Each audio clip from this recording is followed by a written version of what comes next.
도와주세요. 살려주세요. 제발 도와주세요. 제가 죽을 뻔한 그날 밤, 저를 엄마라 부르던 그 사람이 무기를 들고 있었습니다. 여러분, 안녕하세요. 저는 올해 72살 된 김순덕이라고 합니다. 2년 전 그 밤, 저는 정말 죽을 뻔했어요. 그런데 기적적으로 살아났죠.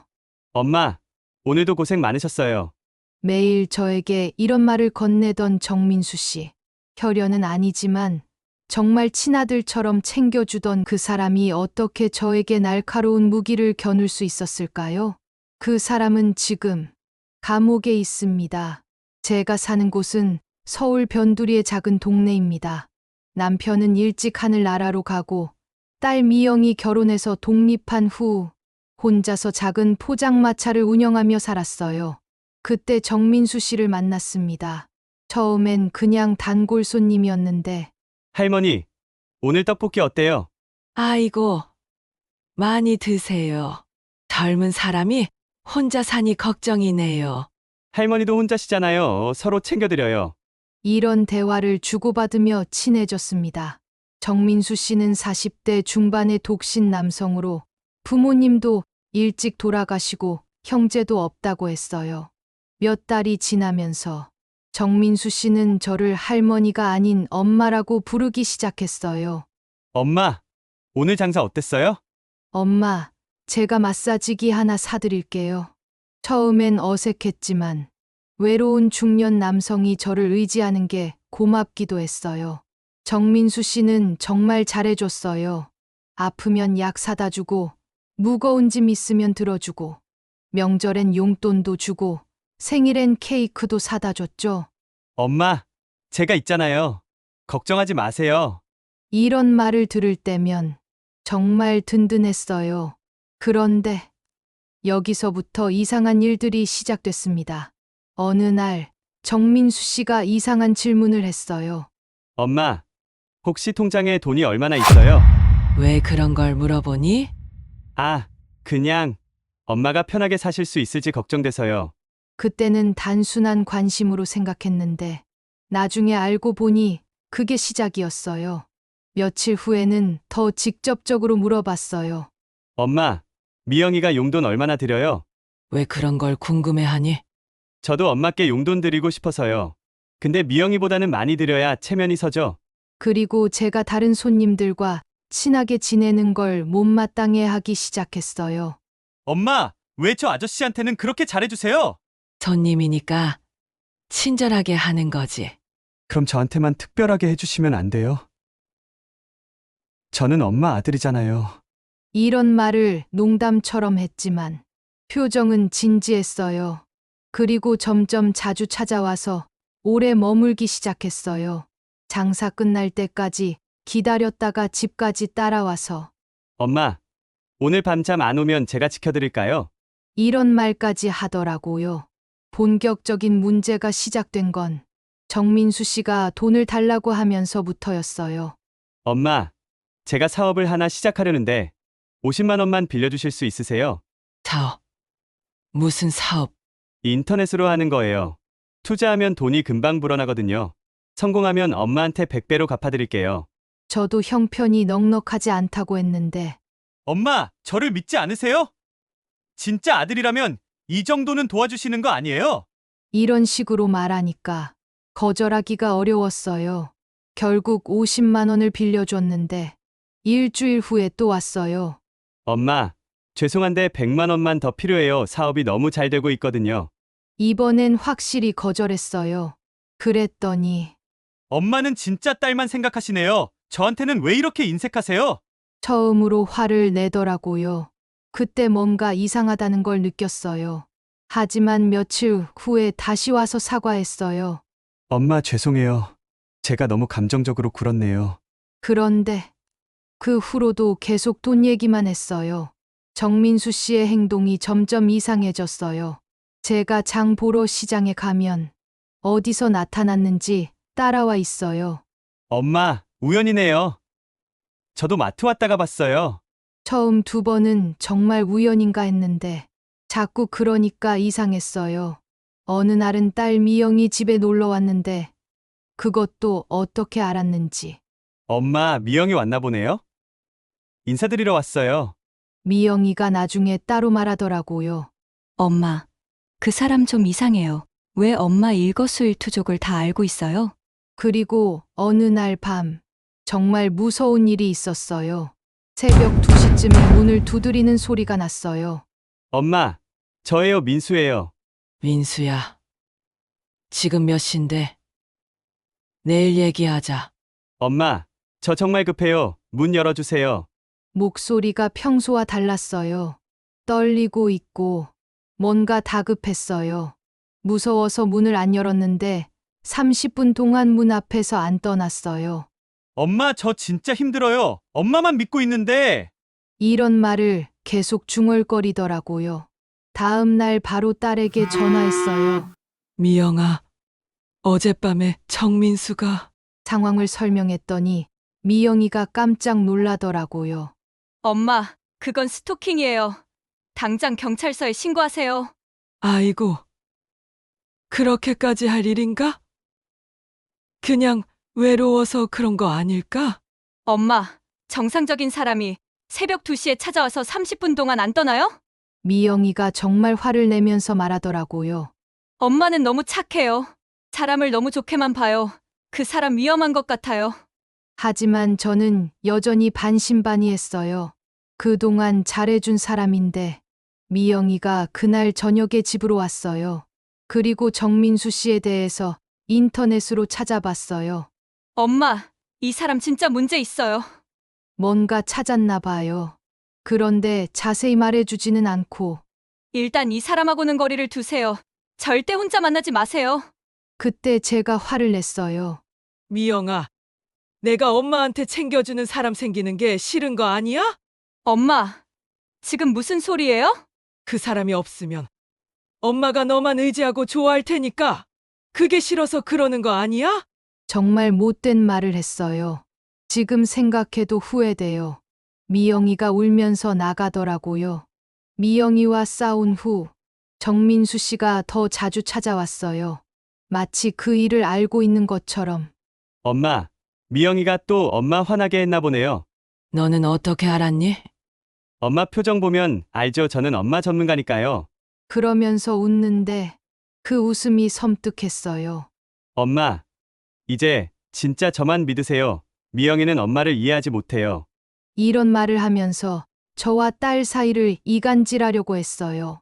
그리고 며칠 후 정민수 씨가 정말 이상한 제안을 했어요. 엄마, 저희 같이 살까요? 뭔 소리니? 엄마 혼자 사시니까 위험하잖아요. 제가 모셔드릴게요. 아니야. 나는 혼자 사는 게 편해. 왜요?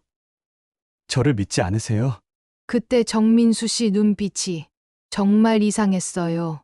차갑고 날카롭고 마치 다른 사람 같았어요. 엄마가 거절하시면 저는 어떻게 해요? 저한테는 엄마밖에 없다고요. 그 말이 협박처럼 들렸어요. 민수야, 너무 의존하지 마. 내 인생을 내가 살아야지. 의존이요? 이게 의존이에요. 저는 진심으로 엄마를 사랑하는데. 소리를 지르더라고요. 포장마차에 있던 다른 손님들이 다 쳐다볼 정도로. 그 일이 일어난 건 지난해 12월 어느 추운 밤이었습니다. 평소처럼 포장마차 정리를 마치고 집에 가려는데 정민수 씨가 나타났어요.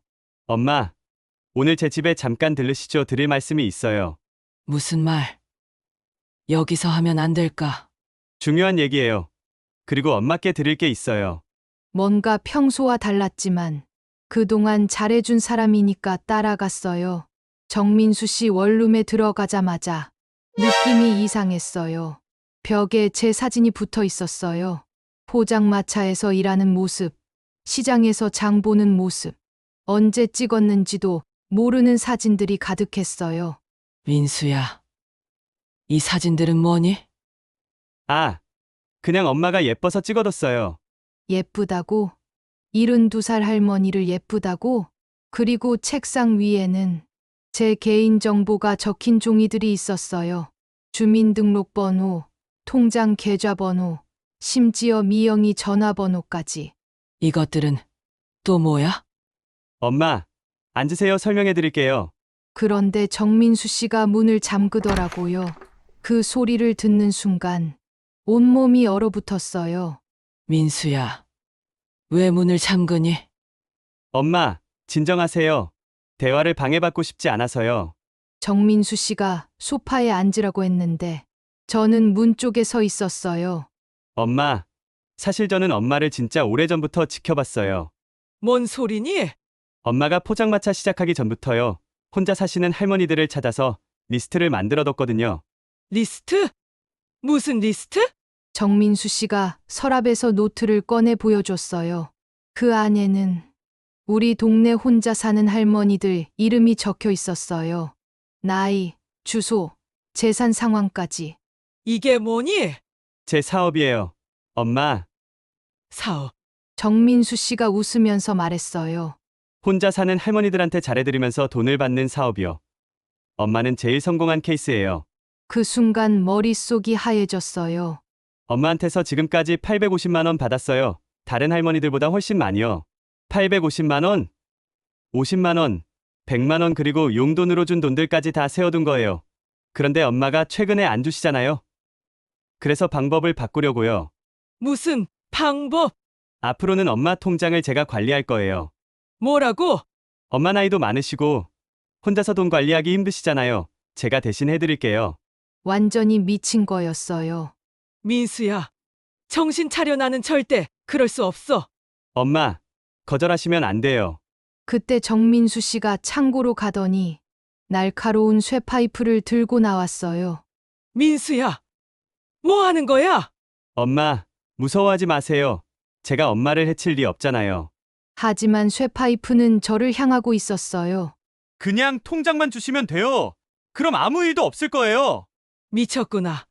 정말 미쳤어. 엄마, 저를 미쳤다고 하지 마세요. 갑자기 소리를 지르면서 쇠파이프로 더 가까이 위협했어요. 그때 저는 어릴 적 어머니 말씀이 떠올랐어요. 위험할 때는 큰 소리를 내라. 도와주세요. 살려주세요. 있는 힘을 다해 소리를 질렀어요. 다행히 옆집에서 들었나 봐요. 벽을 두드리는 소리가 들렸고 뭔 일이야?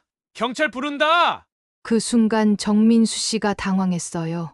그 틈을 타서 문 쪽으로 뛰었는데 넘어가면서 쇠파이프를 제게 세게 던지고 갔어요.